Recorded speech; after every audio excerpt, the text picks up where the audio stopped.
ദൈവത്തിൻ്റെ സ്വന്തം നാട് എന്ന് നമ്മൾ വിളിക്കുന്ന നമ്മുടെ കേരളം.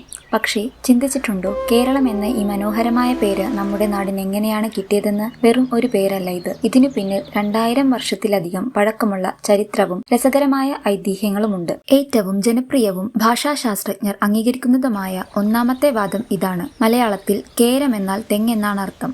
അളം എന്നാൽ പ്രദേശം അല്ലെങ്കിൽ സ്ഥലം. തെങ്ങുകൾ ധാരാളമായി വളരുന്ന പ്രദേശം എന്ന അർത്ഥത്തിലാണ് കേരളം എന്ന പേരുണ്ടായത് എന്ന് വലിയൊരു വിഭാഗം ചരിത്രകാരന്മാർ വിശ്വസിക്കുന്നു. എന്നാൽ മറ്റൊരു പ്രധാന വാദം ഇവിടുത്തെ പഴയ ഭരണാധികാരികളുമായി ബന്ധപ്പെട്ടതാണ്. തമിഴിലും പഴയ മലയാളത്തിലും ചേരൽ എന്നാൽ മലനിരകൾ എന്നാണ് അർത്ഥം. മലകളുടെ നാട് ഭരിച്ചിരുന്ന ചേര രാജാക്കന്മാരുടെ പ്രദേശം പിന്നീട് കേരളമായി മാറിയെന്നും പറയപ്പെടുന്നു. ഭാഷാപരമായി ചേര എന്നത് പിന്നീട് കേരളമായി പരിണമിച്ചതാവാം. കേരളം എന്ന പേരിന് തെളിവുകളുണ്ടോ എന്ന് ചോദിച്ചാൽ വ്യക്തമായ ചരിത്രരേഖകൾ തന്നെയുണ്ട്. BCE 3-ാം നൂറ്റാണ്ടിൽ, അതായത് ഏകദേശം 2300 വർഷങ്ങൾക്ക് മുൻപ്, മൗര്യ ചക്രവർത്തിയായ അശോകന്റെ ശിലാശാസനങ്ങളിൽ ഈ പ്രദേശത്തെ കേരളപുത്രോ എന്നാണ് രേഖപ്പെടുത്തിയിരിക്കുന്നത്. ചരിത്രത്തിൽ കേരളത്തെക്കുറിച്ച് പരാമർശിക്കുന്ന ഏറ്റവും പഴയ ഔദ്യോഗിക രേഖയാണിത്. ഇവയ്ക്കൊക്കെ പുറമെ പുരാണങ്ങളിൽ പറയുന്ന മറ്റൊരു ഐതിഹ്യമുണ്ട്. പരശുരാമൻ തന്റെ മഴു കടലിലേക്ക് എറിഞ്ഞ് വീണ്ടെടുത്ത നാടാണ് കേരളമെന്നും പ്രാചീന കാലത്ത് ഈ പ്രദേശം ഭരിച്ചിരുന്ന കേരളൻ എന്ന രാജാവിന്റെ പേരിൽ നിന്നാണ്